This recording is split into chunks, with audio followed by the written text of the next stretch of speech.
অবশেষে দুদিন পর নিখোঁজ যুবকের দেহ উদ্ধার হলো লোকচক্ষে।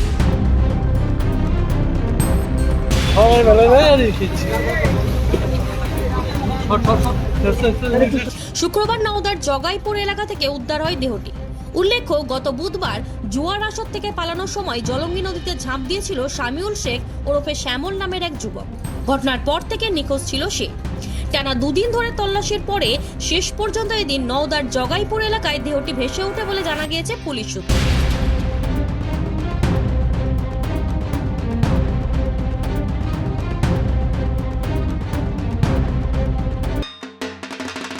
তানিস্ক বহরমপুরের পক্ষ থেকে আপনাদের সকলকে জানাই শুভ শারদীয়ার আন্তরিক প্রীতি, শুভেচ্ছা এবং অভিনন্দন।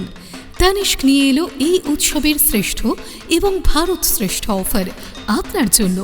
আজই নিয়ে আসুন আপনার পুরাতন গয়না আর পেয়ে যান নতুন গয়না সম্পূর্ণ বিনামূল্যে। এছাড়াও থাকছে সোনার প্রতি গ্রামে 450 টাকা পর্যন্ত ছাড় এবং হীরের ওপর 35% পর্যন্ত ছাড়।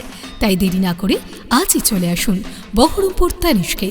আমাদের ঠিকানা 242 নেতাজি রোড, মহাকালী পাঠশালার বিপরীতে, খাগড়া, বহরমপুর।